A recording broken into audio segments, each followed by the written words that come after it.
Salut tout le monde, j'espère que vous allez bien. On est parti pour l'épisode 2 de notre saison 1 de Prison Architect. C'est parti.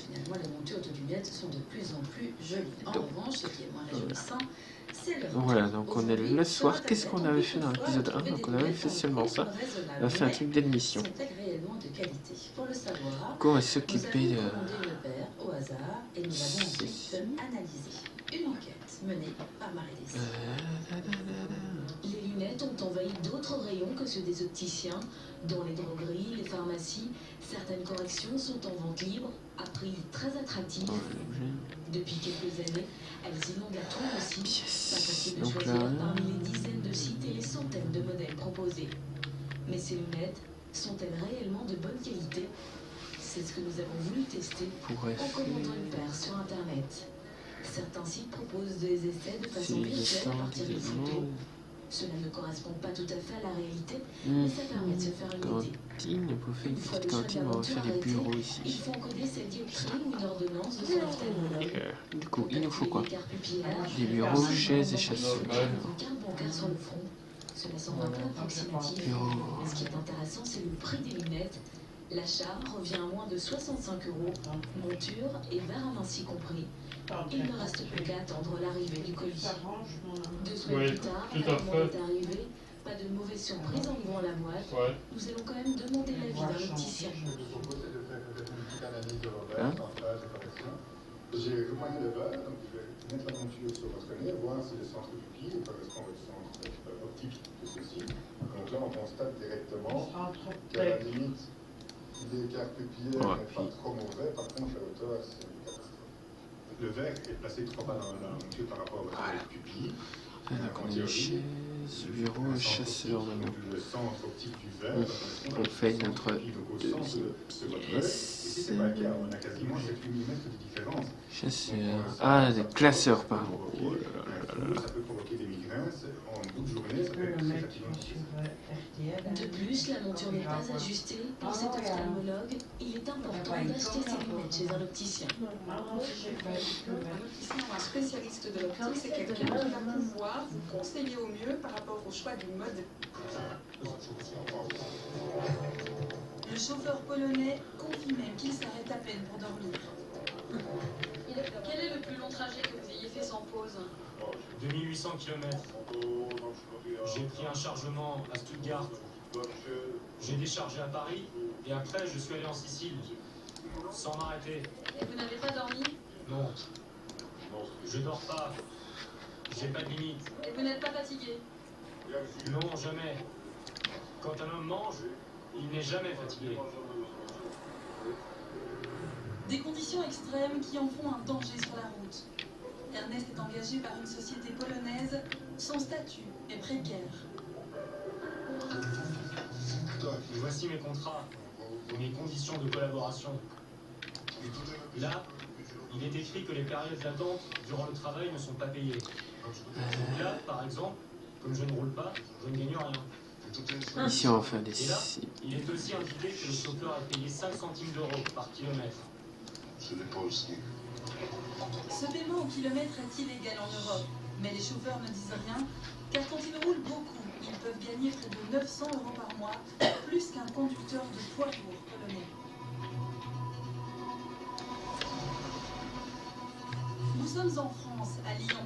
Les camionnettes polonaises, cette petite entreprise de transport y a massivement recours.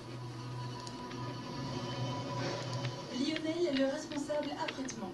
Autrefois, il ne travaillait qu'avec des poids lourds. Juste ici. Garé là-bas, j'arrive. J'ai besoin d'un tampon. Je te le ferai en début d'après-midi. Mais depuis quelques années, il préfère sous-traiter une grande partie de son travail à des entreprises polonaises de camionnettes. Le premier avantage, selon lui, c'est leur rapidité. Donc Angleterre, Écosse, sur toute cette partie-là, on livre en 24 heures. On charge aujourd'hui, livré demain. Donc Renault, Tchéquie. À cause des pauses obligatoires et des limitations de vitesse, un camion, lui, mettrait 2 fois plus de temps. T'en prends combien? 3 palettes? Oui, 3. Ok, alors apporte-moi tes documents. Lionel fait travailler régulièrement une cinquantaine de chauffeurs polonais, mais il se défend de faire appel à une concurrence déloyale. Les clients appellent à ça. C'est-à-dire les clients avec les coûts qui sont toujours en baisse, si on n'a pas cette solution-là, mettez la clé sous la porte et Ah merde. ne mangez pas quoi. Ça permet juste de survivre. T'as fait? Qu'est-ce que tu veux que t'as fait? Dans son entreprise à Oudingouni, Alfonso en rend plus de jouer ce jeu-là.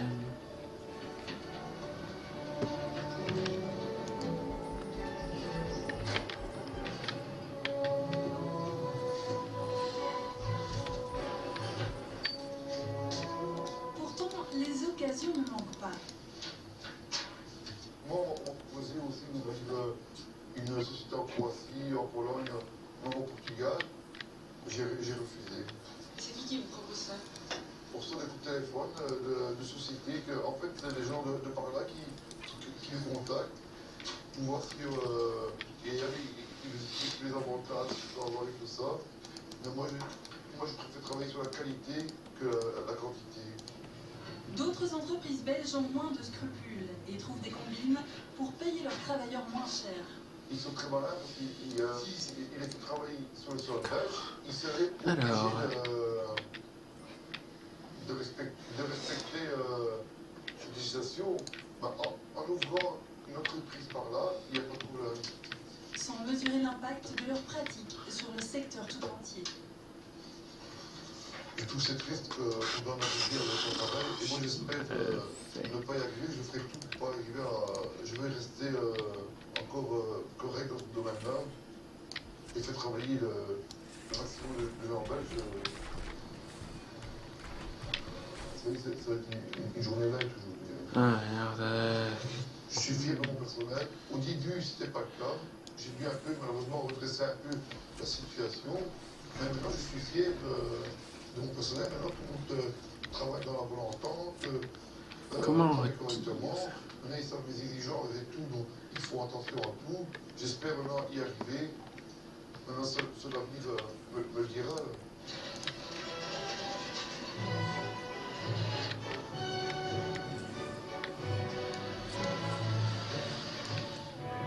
Mais les transporteurs sont confrontés à d'autres problèmes.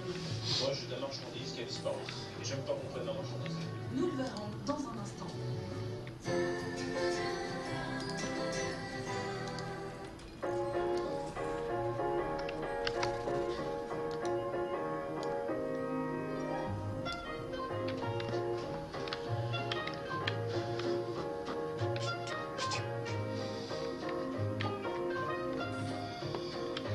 Envie de sublimer vos jambes?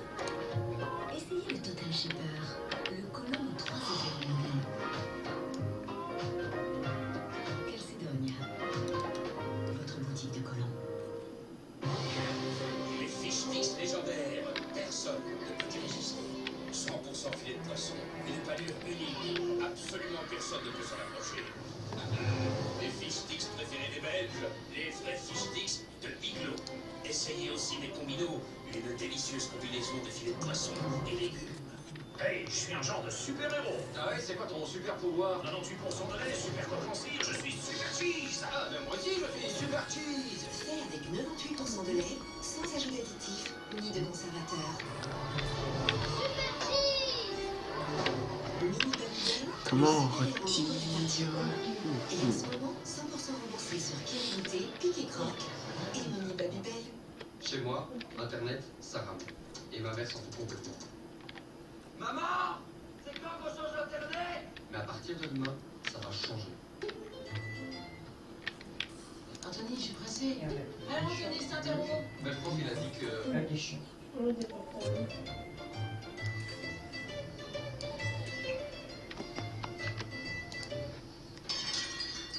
On y est presque.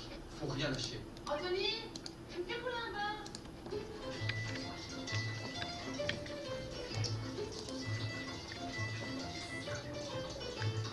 C'est bon, t'as gagné.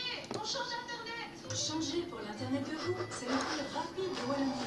Et en plus, même quand on surfe à plusieurs, ça ne rame pas. Chez vous, il y a déjà un super Internet à 24,95 €. Plus d'infos au 0800 825. Comment bien manger quand on aime la viande? Tendre et juteuse. Donc super fraîche. Mais cuite quand même. À part le carpaccio ou l'américaine. Non, pas celui-là, le 100% pur bœuf belge. Bref, la viande qui vous inspire les meilleures recettes, livrée toute fraîche, puis découpée et préparée sur place par nos bouchers, comme... Une bonne côte de bœuf. Le pavé du chef. Quel chef? On le voit pas coucher. Et il est pourtant là, dans son atelier, disponible pour un conseil ou une commande personnalisée. Le meilleur choix de la meilleure viande, c'est chez Deleuze.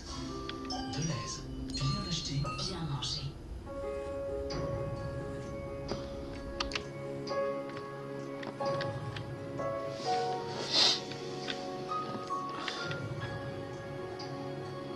Je travaille, sérieusement.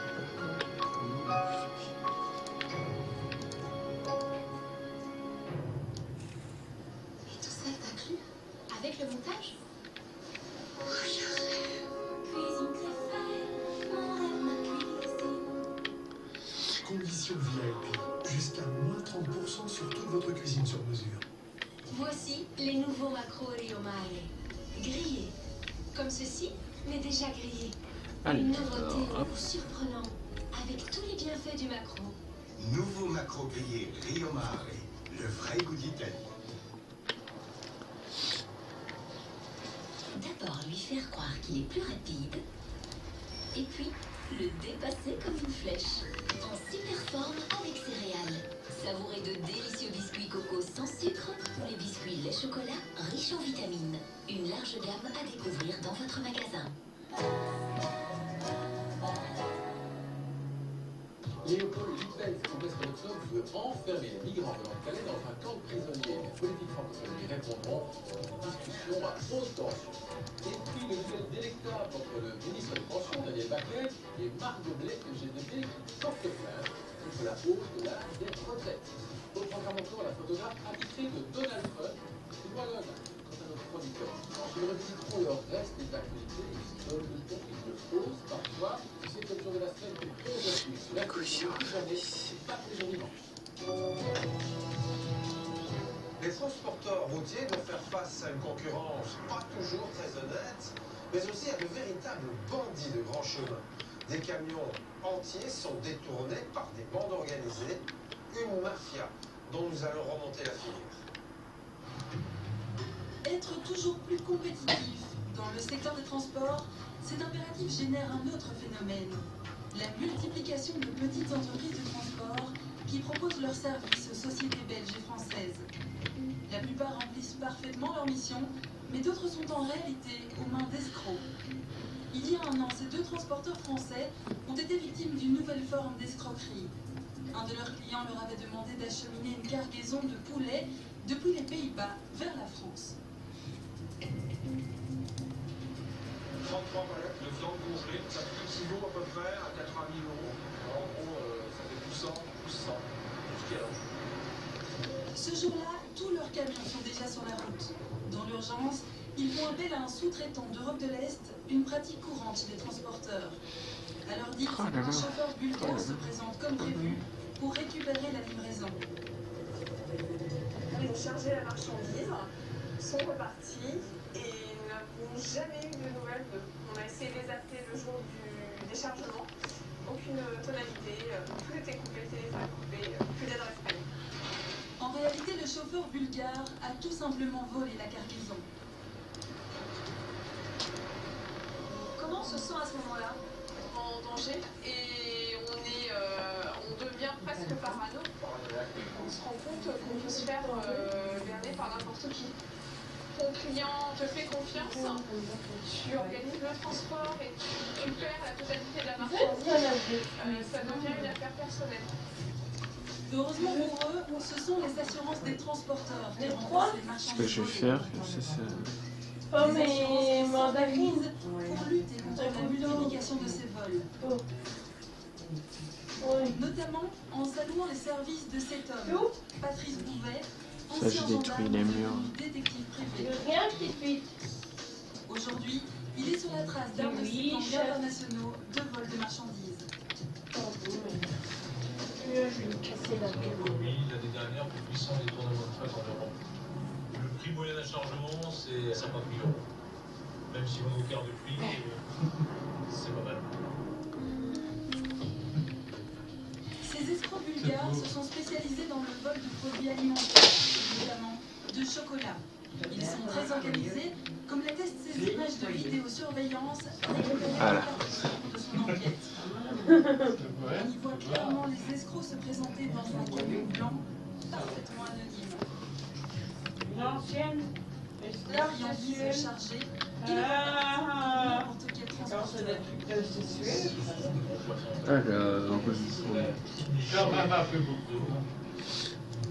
Aujourd'hui, Patrice leur a tendu un piège. Il a sollicité leur service pour prendre en charge une cargaison de chocolat. Les faux transporteurs bulgares doivent arriver d'un moment à l'autre.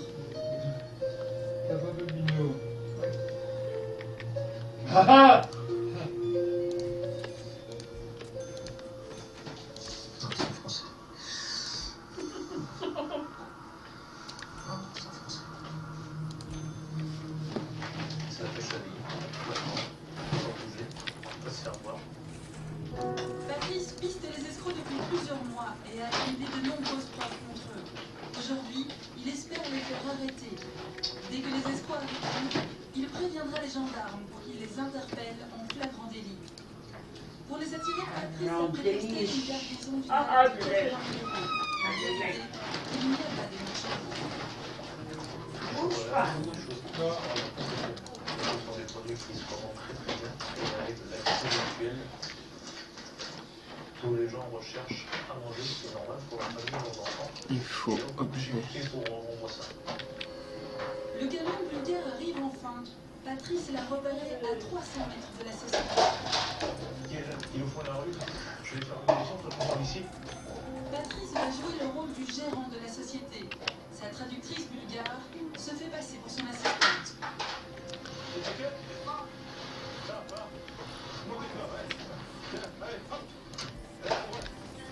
À bord, 2 chauffeurs bulgares, les escrocs présumés.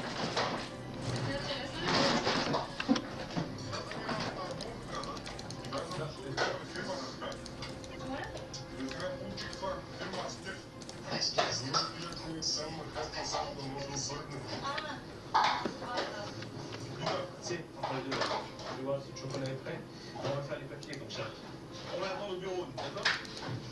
Bon, nos escrocs sont là. Patrice est sûr de lui. Un détail a trahi les voleurs sur leurs documents de transport. On ne t'entend pas. Si on s'en compte, il y a les autres escroqueries. C'est bien les escrocs. Le piège a fonctionné. Je peux les rendre tout de suite. Mais un problème inattendu met en péril l'opération. Putain, c'est pas vrai ça. C'est embêtant ça. Le réseau téléphonique fonctionne mal. Impossible de joindre les gendarmes. Alors Patrice cherche à gagner du temps. Il fait venir l'un des chauffeurs dans les bureaux. J'ai demandé, dans 10 minutes, on va leur donner le quai. D'accord? Bon, voilà, à la limite, si vous voulez venir voir le café, se reposer, il n'y a pas de souci. Je cherche le café. Mais ce délai d'attente inhabituel éveille les soupçons des escrocs. 2 minutes plus tard, leur camion a disparu.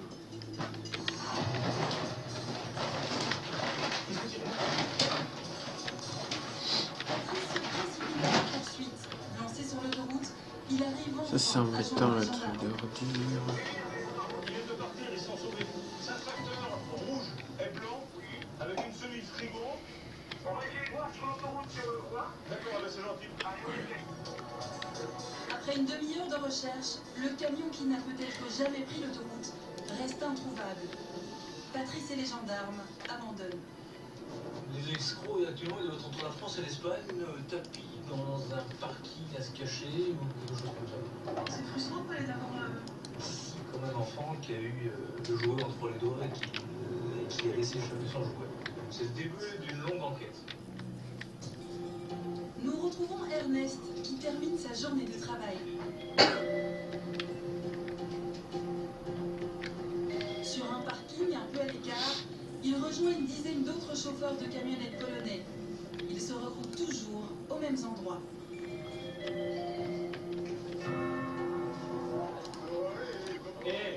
Viens par ici. Donc voilà, donc il est temps pour nous. Rendez-vous sur Facebook. Ce parking, C'est un peu notre repère. Le soir venu, les chauffeurs polonais ne quittent pas leur camionnette. Elles font office de mobilhome. Ça, c'est ma petite cachette pour mettre des boissons. On a des coups. On va Parce que se... j'aime bien ça. Et des choses à manger. La magasinière et la frigo. Regardez. Merci beaucoup d'avoir visionné. On se retrouve la semaine prochaine. Bye.